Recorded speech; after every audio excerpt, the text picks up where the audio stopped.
मित्रों, आज मैं आपसे इस प्लेलिस्ट कैरियर्स इन लॉ में बात कर रहा हूँ। जितने भी लॉ स्टूडेंट्स हैं उनसे मुझे ये कहना है, बेशक आप 3 इयर्स डिग्री के लिए पढ़ रहे हों या 5 इयर्स डिग्री के लिए, आपको ये हमेशा ध्यान में रखना है कि ये एक प्रोफेशनल डिग्री है जो कि bar council of India regulate करती है।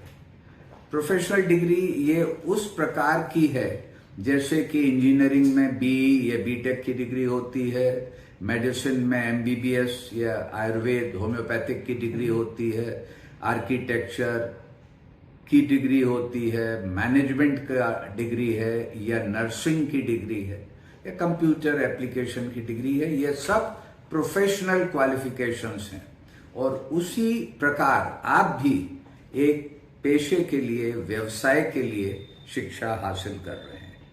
हर स्टूडेंट का अभिप्राय, उसका मकसद ये होता है कि इस डिग्री को कंप्लीट करने के बाद वो किसी प्रकार लीगल प्रोफेशन से कनेक्ट हो जाए।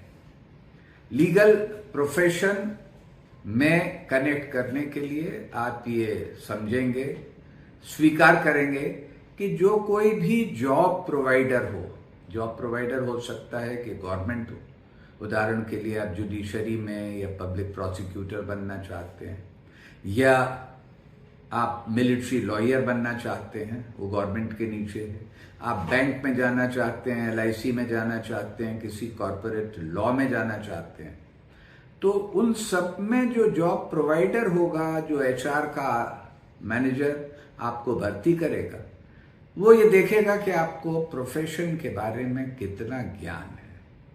और वो इस ज्ञान को थ्योरेटिकल रूप में नहीं देखता, बल्कि ये देखता है कि उस ज्ञान को, उस नॉलेज कंटेंट को जो आपके पास है, आप किस प्रकार अप्लाई कर सकते हैं, उसका इस्तेमाल कर सकते हैं और उसकी प्रैक्टिस कर सकते हैं। तो इसलिए आपको ये ध्यान रखना है कि ये जो स्किल है, लॉ की प्रैक्टिस है, एप्लीकेशन है, इसके मुताबिक बहुत सारे कैरियर ऑप्शन हैं। मसलन एक लिटिगेशन का है जो कि लॉ प्रैक्टिस या वकालत का है।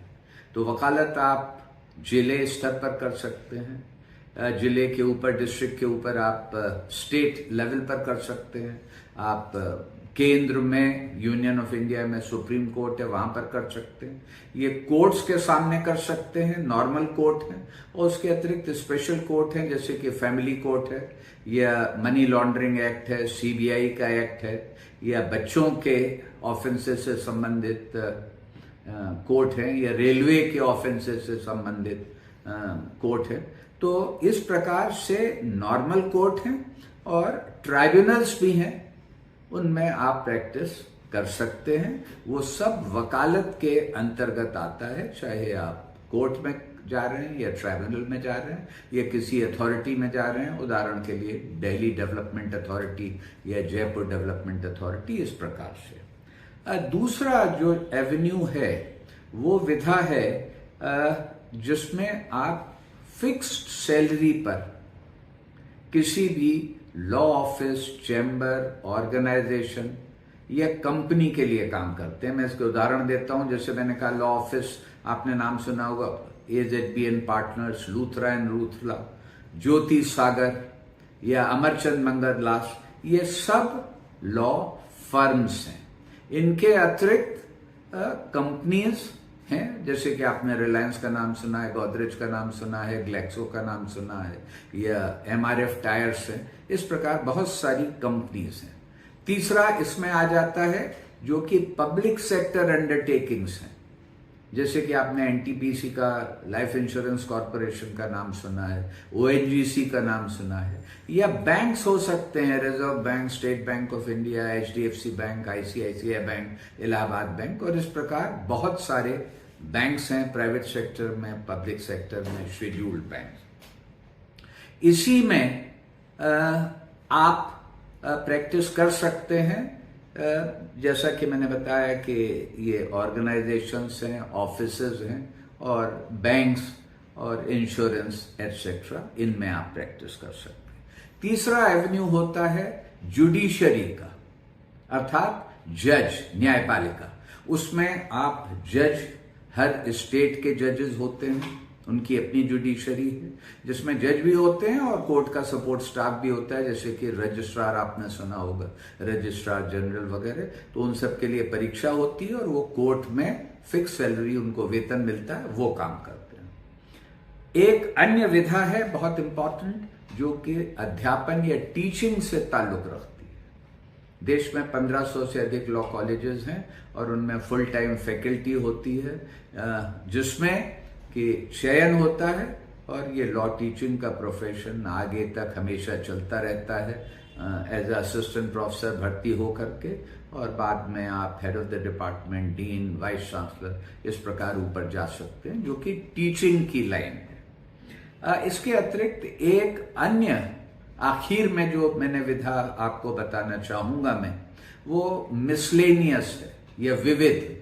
इस विविध में आते हैं जैसे कि पब्लिक प्रोसिक्यूटर है, जो कि क्रिमिनल कोर्ट्स में, फौजी अदालत में सरकार की ओर से अभियुक्त के खिलाफ, एक्यूज के खिलाफ केस करते हैं, बेशक वो गिल्टी हो या बेकसूरवार हो। दूसरा इसमें आ जाता है जैसे मिलिट्री लॉयर्स हैं, जज, एडवोकेट जनरल डिपार्टमेंट आर्मी का है, और उसी प्रकार से कोस्ट गार्ड और जितनी पैरा मिलिट्री ऑर्गेनाइजेशन है, बीएसएफ, आईटीबीपी, सीआईएसएफ, उन सबके अपने लीगल डिपार्टमेंट हैं, उसमें आप जा सकते हैं। विविध में, मिसलेनियस में अगली श्रेणी में लॉ रिपोर्टिंग आती है और लीगल ऑथर आते हैं। लीगल ऑथर जैसा नाम है, वो किताबें लिखते हैं, नई कमेंट्रीज लिखते हैं, बुक्स लिखते हैं। और law reporters all India radio के लिए या दूरदर्शन के लिए या जितने भी टेलीविजन कंपनीज हैं, मीडिया हाउसेज हैं, इलेक्ट्रॉनिक और प्रिंट मीडिया, उनके लिए लीगल, कोर्ट रिपोर्टिंग और बाकी लीगल रिपोर्टिंग करते हैं, उसमें भी एब्जॉर्ब होते हैं। और इसी में विविध में एक अन्य श्रेणी है जिसमें कि एनजीओज एंड थिंक टैंक्स हैं। एनजीओ नॉन गवर्नमेंटल ऑर्गेनाइजेशन है, आपने सुना होगा, जैसे कि बचपन बचाओ आंदोलन या save the trees, world wide foundation, wild life foundation. इस प्रकार बहुत सारे थिंक टैंक्स हैं, नॉन गवर्नमेंटल ऑर्गेनाइजेशंस हैं, वो भी अपने यहाँ अपने विषय से संबंधित लॉ ग्रेजुएट्स को भर्ती करते हैं, उन्हें जॉब देते हैं और ये लोग वहाँ पर फुल टाइम, पार्ट टाइम आवश्यकता अनुसार कार्य करते हैं। और एक अन्य विशेष विधा इसमें है, वो लोग जो कि लॉ करते हैं और साथ में कंपनी सेक्रेटरी और चार्टर्ड अकाउंटेंट का काम करते हैं, और वो सीए या सीएस की प्रैक्टिस करते हैं, और लीगल नॉलेज उनके लिए एक अतिरिक्त क्वालिफिकेशन के रूप में बहुत सहायक होती है। तो मित्रों, मेरा आपको सुझाव है कि लॉ कॉलेज में प्रवेश करने के बाद जल्दी से जल्दी इनके बारे में सोच के आप अपनी पसंद, अपनी परिवार की इच्छा, उनकी ज़रूरतों के हिसाब से ये चयन करें, जिससे आप आगे चल सकें। अगले वीडियो में मैं आपको इंटर्नशिप के बारे में बताऊंगा। धन्यवाद।